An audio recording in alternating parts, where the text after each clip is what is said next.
94.3 The Dude is very grateful to our men and women in uniform. We're proud to recognize local members of our military by turning the spotlight on them right now in our Soldier Salute. Thank you to the General's Hot Sauce for providing their triple threat 3-pack of sauce to this week's featured soldier. Veteran-owned, South Carolina grown. GeneralsHotSauce.com. I'm your host, Ethan James. Today we're going to be talking to Fort Jackson Senior Drill Sergeant, U.S. Army Staff Sergeant Pedro Ortiz.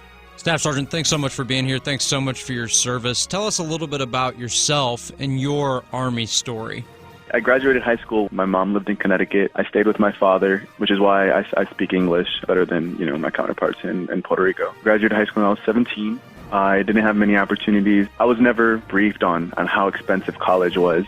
My father never went to college. He started his own construction company. He wasn't know much about college. So once I graduated, we just didn't have enough money. I joined the Army. This funny story, I grew up riding horses and I wanted to be a vet tech in the Army. And I went to MEPS. When I came home, I told my dad, I got my dream job. I'm going to be a vet tech in the Army. He looked at me. He's like, you're going to be a vet tech? And I was like, yeah, it's awesome, right? And he's like, why wouldn't you be an infantryman like your grandfather? Yeah. So and I look at him like, okay. So I went back to my recruiter and he's like, and I tell him I want to change my job. I want to be an infantryman. And he says, why would you do that? You know, one of the most difficult jobs to find. And I was like, you know what? I just thought about it. I didn't tell him that my dad told me. And I was just like, I just thought about it. I want to be a real soldier. Obviously, your parents had to sign the waiver to let you join at 17, right? So were they overwhelmingly proud of you? My dad, he was fine. He was proud, especially after continuing to change my job, of course, right? Right.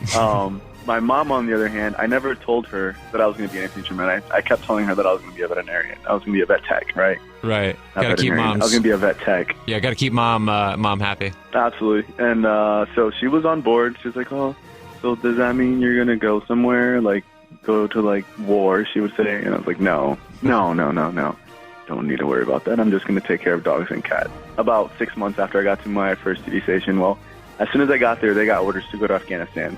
I was on the flight line with them, 17 years old, and they called my name, and of course I raised my hand.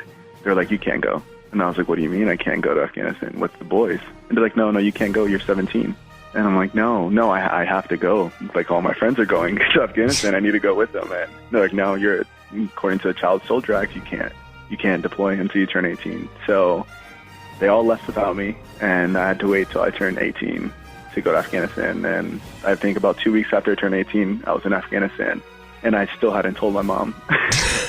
Did you turn 18 while your unit that you had to say goodbye to, that you couldn't deploy with, did you turn 18 while they were still over there and you just came over whenever you turned 18? Yep. So they all left that night. I just waited. I think it was 4 months, and then about 2 weeks, and I turned 18 about 2 weeks later. Then I was a late deployer to Afghanistan. I gotcha. Did the guys give you a hard time? Like, hey kid, welcome to the show?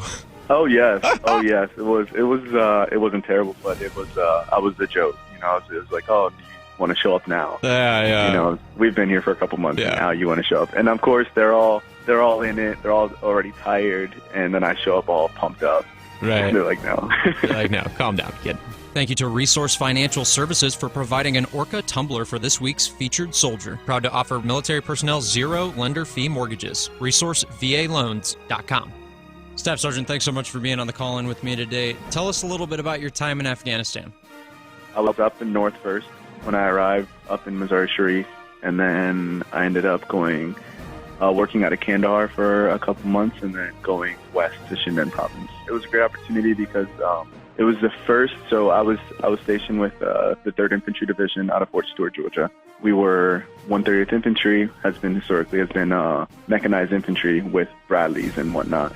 But for that deployment, they transitioned to light infantry unit, and they were attached to special operations. It was a great opportunity. We were attached to both to Army Special Forces and then to the Marine Special Operations.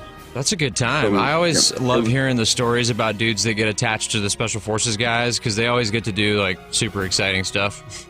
But as you can imagine, it came with a lot of things. At first, it was, hey, you guys are going to be attached to these guys, learn as much as possible. And then when our higher ups saw that people were growing beards and actually becoming, right.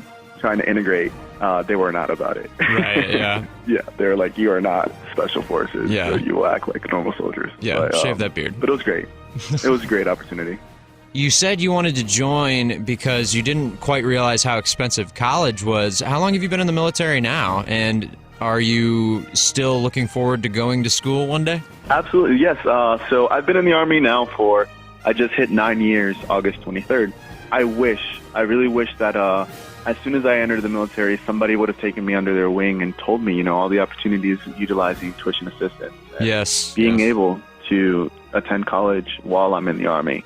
And that wasn't really the priority for the infantrymen that were my team leaders and my squad leaders when I was younger. So I got a late start on college, but right now I have my associate's degree. Once I've completed my time as a drill sergeant here in Fort Jackson, I will be applying for the Army's Green and Gold program to commission. Oh, you're going to commission. That's so my goal. Awesome. Are you going to try to go ground, air, what? I would love to be military intelligence. That would be my first option. You've had two really not so much fun jobs, but some could argue very prestigious jobs, right? The infantry is not for everybody. It's not for the faint of heart. Mm-hmm. And also being a drill sergeant, the same thing. Not the most fun job in the world, but requires some of the finest men and women in the nation. Do you have a lot of pride in doing both of those jobs? Definitely.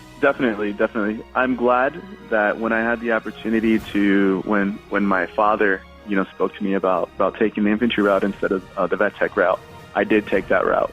At 17 years old, joining the Army and meeting all these men back in 2011, where they had so much experience, really did help me grow and mature. And I was exposed to so many things at that age that I feel like I matured incredibly fast. The hard work helped me establish a work ethic that I don't think that I could have achieved anywhere else. And as a drill sergeant, I think joining so early, having the job of an infantryman, and then becoming a drill sergeant, it has worked. It's worked. And I'm glad that I took the route, and I'm glad that I'm where I'm at right now.